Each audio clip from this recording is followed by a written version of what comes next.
Nongeye kubaha ikaze mwese mukurikirana inkuru n'ibiganiro bitandukanye mu kiganiro biravugwa uyu munsi nibuze kugaruka ku makuru atandukanye yagarutsweho hano mu Rwanda ndetse no mu karere k'ibiyaga bigari. Mu makuru ndibuze kubwira yuko Perezida Kagame yavuze igituma abayobozi inshingano zibaremerera bikavamo ibibazo. Mu yandi makuru, Perezida Kagame yasubije abanenga u Rwanda nkaho nta cyiza kirubamo. Ndibuze kugaruka ku gihe FDLR yahawe cyo kurambika intwaro hasi cyageze. Mu yandi makuru nyiri ku mutwe wa FDLR, ndibuze kugaruka ku nkuru ivuga ku bayobozi bakuru bahoze muri uyu mutwe bari kuburana mu Rwanda. Naho mu yandi makuru hanze y'u Rwanda ndibuze kubwira ko uwitwa Jiang Zemin wayoboye Ubushinwa yitabye Imana.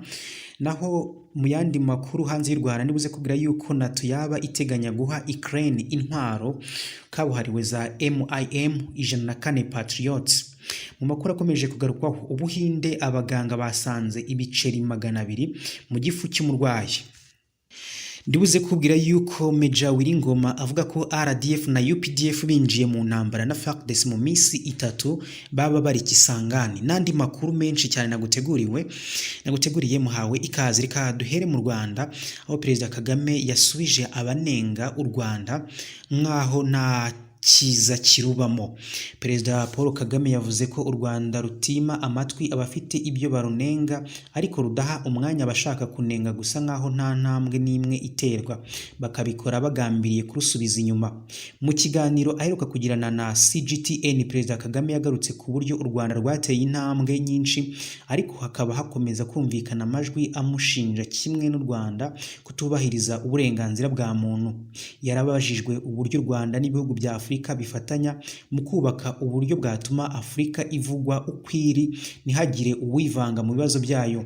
Perezida Kagame yavuze ko habaho guhuza ibivugwa n'ibyo ibihugu birimo gukora, byagaragara ko hari ibibazo bifite ishingiro bikarebwaho abantu bakita ku byo bakabaye bakora. Yakomeje ati ariko hari n'ikibazo cy'imyumvire y'aba bantu bafite kamere yo guhora banenga abandi gusa. Urugero, hari nk'ibintu batunenze guhera nyuma y'amateka mabi twagize hano mu mwaka w'1994.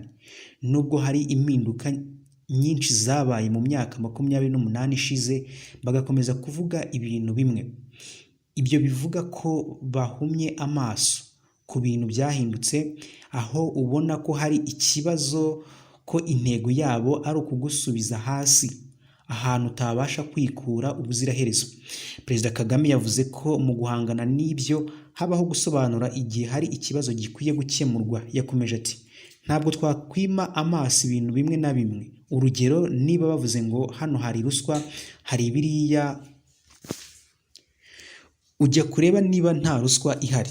Niba urimo kutunenga kubera ko tutarimo gukora nkawe, nta kibazo, gumana kunenga kwawe natwe dukomeze gukora ibintu byacu uko tubishaka. Ikindi navuga ko kitanumvikana nuko muri iyi si bisa naho hari uruhande rumwe rufite uburenganzira bwo kwita ku bibazo by'abandi no kubanenga ariko bo batarebwaho. Perezida Kagame yavuze ko hari ibintu bikwiye guhinduka, aho usanga nka Afurika igaragazwa nk'ahantu ibintu byose bimeze nabi. Nyamara ngo uyu mugabane ugizwe n'abaturage benda kungana n'abo Ubushinwa ndetse mu myaka mike bazuzura miliyari 2. Ati ugasanga n'ahantu hatwerewe ko ibintu byose bigenda nabi, ni nkaho umuntu atumva inshingano ze uko bikwiye. Ariko hari ibintu byinshi byateye imbere kandi intambwe nyinshi ziraterwa muri Afurika. Bashobora kureba ikintu kitameze neza bakagikuririza nkaho ari cyo gihagarariye Afurika yose, nubwo kitari no kuri urwo rwego, ariko kubera ko kirimo inyungu zabo bigahuzwa n'ibyo bashyize imbere mu kugaragaza Afurika. Muri iki kiganiro kandi Perezida Kagame yagarutse ku mubano n'Ubushinwa, agaragaza ko ari umufatanyabikorwa ukomeye mu iterambere ry'u Rwanda. Naho mu yandi makuru, igihe FDLR yahawe cyo kurambika intwaro no gutaha mu Rwanda cyageze. Perezida w'u Burundi, uwa Angola n'uwa Repubulika ya Demokarasi ya Kongo na Minisitiri w'Ububanyi n'Amahanga w'u Rwanda mu nama bahuriyemo i Rwanda tariki ya 23 Ugushyingo bafashe imyanzuro irimo gusaba imitwe yitwaje intwaro ikorera muri Kongo ariko ikomoka mu bihugu by'abaturanyi kuzirambika no gutaha. Ni umwanzuro ureba imitwe irimo FDLR irwanya ubutegetsi bw'u Rwanda, Red Tabara irwanya ubutegetsi bw'u Burundi na ADF irwanya bwa Uganda nk'uko bigaragara mu itangazo rihuriweho ryashyizwe ahagaragara nyuma y'iyi nama. Uyu mwanzuro ugira uti FDLR, FOCA, Red Tabara, ADF n'indi mitwe yitwaje intwaro ikorera ku butaka bwa Kongo igomba guhita irambika intwaro igatangira gutaha hashingiye ku myanzuro yafatiwe i Nairobi ibifashijwemo na MONUSCO, urwego ruhuriweho rushinzwe igenzura n'ingabo za EAC. Iri tangazo risobanura ko uyu mwanzuro ugomba kubahirizwa ku munsi wa gatanu uhereye tariki ya 26 Ugushyingo umwaka 2022. Ni ukuvuga ko ari kuri uyu wa gatatu tariki ya 30 Ugushyingo. Umuvugizi wa guverinoma y'u Rwanda wungirije Alain Mukurarinda mu kiganiro yagiriye ku muyoboro wa Mama urwa Gasabo TV abajijwe ku mwanzuro usaba FDLR gutaha, yatangaje ko nawe ategereje kureba ko uyu mutwe witwaje intwaro ubyubahiriza kuri uyu wa gatatu. Mukurarinda yagize ati reka dutegereze ku wa gatatu, abantu bagomba gutegereza bakareba, dutegereze turebe kuri iyo tariki, turebe ikizaba cyashyizwe mu bikorwa. Niba kitashyizwe mu bikorwa twumva impamvu kitashyizwe mu bikorwa. Gusa umuvugizi wa FDLR Cyuwa Ngoma mu itangazo yashyize hanze tariki ya 27 Ugushyingo aho kuvuga ku mwanzuro wo gutaha yasabye umuryango w'abibumbye gushyira igitutu ku butegetsi bw'u Rwanda kugira ngo bwemere kugirana imishyikirano n'abatavuga rumwe nabwo. Itangazo ry'umuvugizi wa FDLR ryakurikiye ibyavuzwe no mu binyamakuru byo muri Kongo by'uko yatangaje ko imishyikirano yabo n'ubutegetsi bw'u Rwanda nitabaho bazava ku butaka bwa Kongo bagaruke mu gihugu bakomokamo barwana. Tukiri ku mutwe wa FDLR, abahoze ari abasirikare bakuru muri FDLR batangiye kwiregura mu rukiko. Abagabo 6 bahoze mu mutwe w'iterabwoba wa FDLR urwanya u Rwanda ukorera mu mashyamba ya Repubulika Iharanira Demokarasi ya Kongo batangiye kwiregura ku byaha baregwa birimo iterabwoba. Abo ni Mujyambere Leopold alias Musenyeri, Habyarimana Joseph alias Mucembo Sofoni, Habimana Mark, Ruzindana Felicien, Habimana Emmanuel na Makaniye Emilie. Baregwa kurema umutwe w'ingabo utemewe, kuba mu mutwe w'iterabwoba n'ubugambanyi bugamije kugirira nabi ubutegetsi buriho mu Rwanda. Bafatiwe muri Repubulika Iharanira Demokarasi ya Kongo mu bihe bitandukanye mbere ya 2019 boherezwa mu Rwanda. Bari kuburanishwa n'urukiko rukuru rw'urugereko ruburanisha ibyaha mpuzamahanga n'ibyambukiranya imipaka ruri i Nyanza mu majyepfo y'u Rwanda.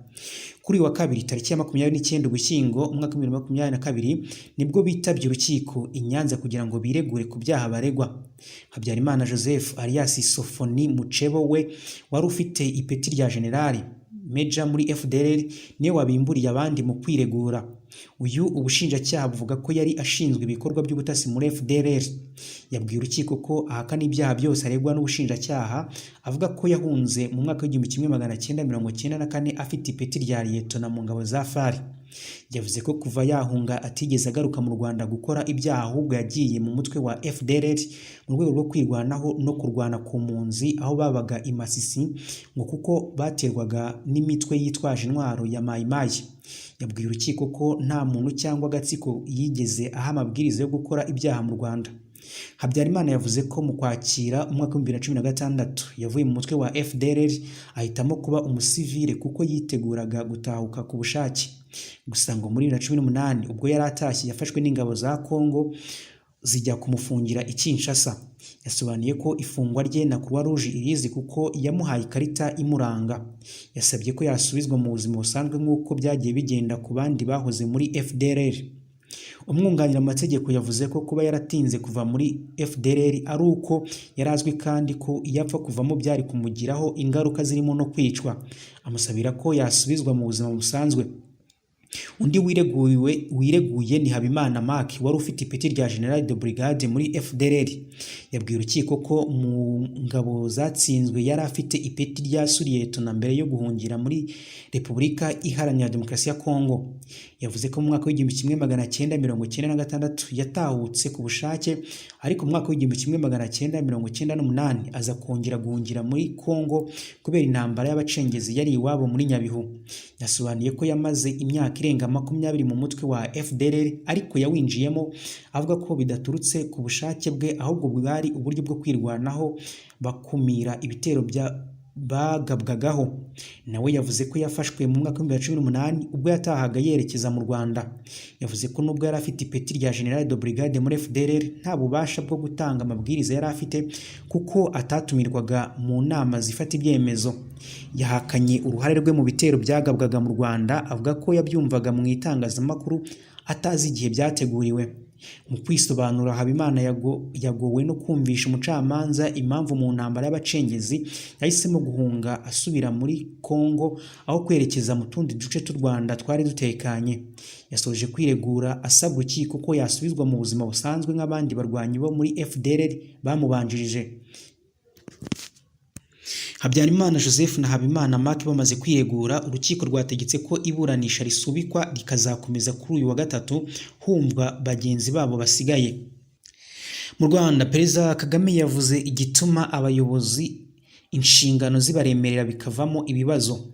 Perezida wa Repubulika y'u Rwanda Paul Kagame avuga ko abayobozi ari bo nyirabayazana mu gutuma inshingano zabo zibaremerera bikavamo ibibazo bitewe no kwirebaho bo ubwabo n'inyungu zabo aho gushyira imbere inyungu z'igihugu n'abagituye. Ibi yabigarutse kuri uyu wa 30 Ugushyingo umwaka wa 2022 ubwo yari mu ngoro y'inteko ishinga amategeko yakira indahiro z'abayobozi bashya muri guverinoma aribo Dr Sanzimana Sabe, Minisitiri w'Ubuzima, na Dr Butera Yiva, umunyamabanga wa leta muri Minisiteri y'Ubuzima. Perezida Kagame yagize ati: ubundi abakorera igihugu iyo bashatse koroshya imirimo biroroha bikagenda neza, iyo bashatse kubiremereza nabwo biraremera bikavamo ibibazo.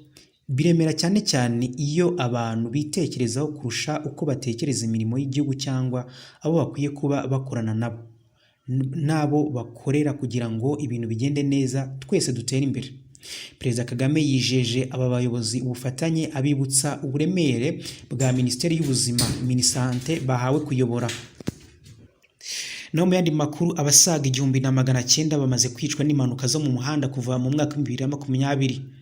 Abasenateri bagaragaje ko impungenge ku izamuka ry'umubare w'abahitanwa n'impanuka zo mu muhanda nubwo hari ingamba zafashwe mu rwego rwo kuzikumira. Nibura abantu 1971 bishwe n'impanuka kuva mu mwaka wa 2020 nk'uko imibare ya polisi y'igihugu yamurikiye komisiyo ya Sena ishinzwe ububanyi n'amahanga n'umutekano kuri wa kabiri ibigaragaza. Umujyi wa Kigali niwo wagize abantu benshi bahitanywe n'impanuka, aho abagera kuri 493 ugakurikirwa n'intara y'Iburasirazuba na 492, intara y'Amajyepfo ifite 407, iy'Iburengerazuba ikurikiraho n'abagera 329, naho iy'Amajyaruguru ikagira 250. Komiseri muri polisi ushinzwe ibikorwa n'ituze muri rubanda CP George Rumanzi yabwiye abasenateri ko nubwo umujyi wa Kigali ari wo ubamo impanuka kurusha ahandi, inyinshi zidatwara ubuzima bw'abantu. Polisi itangaza ko 84% by'abahitanywe n'impanuka nta ruhare bazigizemo. Abagera kuri 34% bari abanyamaguru, mu gihe 24% bari abamotari, naho 24 bari abanyonzi nk'uko inkuru dukesha The New Times ibivuga. Hanze y'u Rwanda, duhereye muri Kongo, Meja Wiringoma avuga ko RDF na UPDF binjiye mu ntambara na FARDC mu minsi 3 baba bari Kisangani. Umuvugizi wo ku rwego rwa gisirikare w'umutwe wa M23 Meja Wiringoma yongeye kunyomoza amakuru yuko hari ubufasha uyu mutwe waba uhabwa n'igisirikare cy'u Rwanda RDF cyangwa UPDF cya Uganda. Ni mu kiganiro Meja Wiringoma aheruka kugirana n'ikinyamakuru Actualité cyo muri Kongo Kinshasa. Iki gitangazamakuru giheruka kwandika inkuru igaragaza ibimenyetso kivuga ko gifite by'uko umutwe wa M23 umaze igihe mu mirwano n'ingabo za Kongo Kinshasa waba hari ubufasha uhabwa buturuka hanze ya Kongo Kinshasa. Ni ubufasha kivuga ko bugaragazwa n'ubuhamya bw'abantu batandukanye cyavuganye nabo ndetse n'amafoto hamwe n'amashusho cyasesenguye. Abanyekongo bavuganye na kiriya gitangazamakuru bavuga ko batangajwe cyane n'ibikoresho abarwanyi ba M23 bafite, bakavuga ko M23 y'ubu nta hihuriye n'iyo muri 2012 cyangwa imitwe ya RCD na CNDP. Muri ibyo bikoresho harimo nk'ingofero zigezweho, amakoti adatoborwa n'amasasu, impuzankano, ibikoresho by'itumanaho, amacupa y'amazi ndetse n'ibikapu. U Rwanda na Uganda nibyo bihugu bimaze igihe bishyirwa mu majwi yo guha M23 ubufasha, nubwo ibihugu byombi bitahwemye guhakana ibyo birego. Abavuga ko M23 M23 yaba ihabwa ubufasha n'ibihugu bituranye na Congo kandi babihuza no kuba bitumvikana ukuntu mu gihe gito gishoboka uyu mutwe waba warafashe teritwari ya Rucuru yose mu gihe ifite ubuso burenga kilometero kari 5,000. Ni ibirego cyakora cyo umuvugizi w'uyu mutwe Meja Wiringoma yanyomoje avuga ko M23 ifite abarwanyi kabuhariwe kubera imyitozo yo mu rwego rwo hejuru bamaze imyaka 6 bahererwa mu misozi miremire ya Sarambwe. Yagize ati twe M23 turi indwanyi zikomeye, ibuka dufata umujyi wa Goma buri wese yarabyiboneye, nibo barwanyi tugifite. Tumaze imyaka 6 dukorera imyitozo mu misozi ya Sarambwe kuva muri 2017. Ikirere cyaradutoje mu mbeho no mu nzara twarihanganye. Abaturage bo mu bice bitandukanye bya teritwari ya Rucuru Actuality ivuga ko yavuganye nabo ngo bayibwiye ko bagiye babona ingabo z'u Rwanda zambuka zijya guha ubufasha M23 zinyuze mu duce twa Kabuhanga, Cegera, Kibaya na Kasisi. Bavuga kandi ko ngo banabonye ingabo za Uganda, ibyanigeze gushimangirwa n'abarimo perezida w'inteko ishinga amategeko ya Congo Kinshasa. Ku bwa Meja Wiringoma abavuga ko RDF na FARDC babafasha M23 ngo nibazi abo bavuga abari bo kuko baramutse binjiye muri iriya ntambara mu minsi 3 baba bageze Ikisangani. Yagize ati nta gisirikare na kimwe kidufasha, ubanza mutazi UPDF na RDF. Ibi bisirikare byombi byifatanyije bigashaka kujya mu ntambara n'igihugu nka Congo mu minsi 3 bashobora kuba bamaze kugera Ikisangani. Meja Ngoma kandi yongeye gushimangira ko abarwanyi ba M23 atari abanyamahanga nk'uko Congo Kinshasa ibivuga, ashimangira ko ari abanyekongo ndetse barwanira impamvu izwi kandi yumvikana. Yavuze ko abanyamahanga bonyine bari muri Congo ari abarwanyi b'umutwe wa FDLR bamaze igihe bafatanya mu mirwano n'ingabo za Congo Kinshasa. Na mu yandi makuru, Perezida Biden yishongoye kuri Iran nyuma yaho ikipe yayo itsinzwe n'iya Leta Zunze Ubumwe za Amerika. Perezida wa Leta Zunze Ubumwe za Amerika Joe Biden yishongoye kuri Iran nyuma yaho ikipe yayo y'umupira w'amaguru itsindiwe n'igihugu cye muri irushanwa ry'igikombe cy'isi iri kubera muri Qatar. Muri uyu mukino wabaye mu ijoro ryo kuri uyu wa 29 Ugushyingo umwaka wa 2022, ikipe ya USA yatsinze iya Iran igitego 1-0. Christian Pulisic ukina hagati asatira niwe wagitsinze ku munota wa 38. N'umukino wabaye nyuma y'umwuka mubi watutumbye hagati y'amashyirahamwe y'ibihugu byombi ashinzwe umupira w'amaguru watewe n'uko ikipe ya USA yatangaje integuza y'uyu mukino igashyira ku rubuga rwayo ibendera rya Iran yakuyemo ikirango cya Allah. Iki gikorwa ishyirahamwe ryo muri Iran ryarakigaye ndetse rijya kurega iyi kipe mu ishyirahamwe ry'umupira w'amaguru ku isi FIFA bisaba ko yafatirwa ibihano, ariko iryo muri USA ryiregura ko byakozwe mu rwego rwo gushyigikira abanya-Iran bamaze iminsi mu myigaragambyo. Uyu mukino wiswe uwa politiki wabaye mu gihe iki kibazo kitarakemuka. Abakunzi b'umupira w'amaguru by'umwihariko abanyamerika n'abanya-Iran guhera ku bari muri stade ya Al Tumamama mu mujyi wa Doha bahanze amaso uko urangira. USA yatsinze Perezida Biden wari wahuriye n'abakunzi b'ikipe y'igihugu mu mujyi wa Bay City muri leta ya Michigan yagiriragamo uruzinduko rw'akazi. Afata ijambo avuga ko uyu mukino wari ukomeye. Ati USA yikubise kimwe, Iran ntacyo yabonye. USA kimwe, Iran ubusa. Umukino urarangiye. Yewe USA ni umukino ukomeye mw'abantu mwe. Navuganye n'umutoza n'abakinnyi ndababwira nti mwabishobora. Bavuze bati yego babikoze, Imana irabakunda. Naho ubundi ndatekereza mwashakaga kubyumva. Ibihugu byombi bimaze imyaka myinshi bidacana uwaka biturutse ku bihano by'ubukungu iki gihugu cyo ku mugabane wa Amerika cyafatiye Iran biturutse ku kutumvikana kuri gahunda yo gukoresha ingufu za nucleaire. Naho mu yandi makuru, NATO yaba iteganya guha Ukraine intwaro kabuhariwe za MIM-104 Patriot. Umuryango mpuzamahanga w'ubwirinzi wa NATO waciye amarenga ko waba ufite gahunda yo guha Ukraine intwaro zigezweho kandi zihambaye zirimo MIM-104 Patriot zikorerwa muri Leta Zunze Ubumwe za Amerika. Ni nyuma yo kuzisabwa na guverinoma ya Ukraine yijeje ko mu gihe bayazibona yarushaho kubasha guhangana n'ingabo z'Uburusiya zikomeje kugaba ibitero muri iki gihugu kuva muri Gashyantare umwaka wa 2022. Umunyamabanga mukuru wa NATO Jens Stoltenberg mu kiganiro yagiranye n'abanyamakuru kuri uyu wa 29 Ugushyingo mwaka 2022 yibukije ko Minisitiri w'Ububanyi n'Amahanga wa Ukraine Dmytro Kuleba yasabye izi ntwaro zikumira ibitero byo mu kirere. Umunyamakuru Jonathan Beyale wa BBC yagize ati Minisitiri w'Ububanyi n'Amahanga wa Ukraine yavuze ko yifuza intwaro zikumira ibitero byo mu kirere. Ndabizi ko hari izo mwatanze ariko yavuze by'umwihariko iza Patriots. Ese ntabwo ibihugu bigize NATO ntabwo byaha Ukraine intwaro za Patriot yifuza? Stoltenberg yasubije Beyale ko araganira na Minisitiri Kuleba kandi ngo izi ntwaro nazo Ukraine izazihabwa. Ati turabikorera muri NATO, tubikorera mu murongo twita Ramstein, aho duhura mu buryo buhoraho ibihugu bigize NATO n'inshuti biyobowe na Leta zunze ubumwe, harimo kubaha intwaro nshya nk'urugero Patriots, kandi ibiganiro kuri iyi ngingo birakomeje. Ijambo ry'uyu muyobozi ryarakaje umuyobozi mukuru wungirije w'akanama k'Uburusiya gashinzwe umutekano Dmitry Medvedev, maze ateguza NATO ko niha Ukraine izi ntwaro bizayigiraho ingaruka zitari nziza. Medvedev wanabaye perezida w'Uburusiya yagize ati niba nk'uko Stoltenberg yabivuze NATO iteganya guha Ukraine intwaro za Patriot ndetse n'abasirikare bazajya mu gipimo target cyemewe n'amategeko cy'ingabo zacu. Uyu Murusiya yatangaje ko isi idakeneye imirwano nka NATO ifasha ubutegetsi bwa Ukraine yita ubw'abahezanguni kuko ngo yitwara nk'umutwe w'abagizi ba nabi.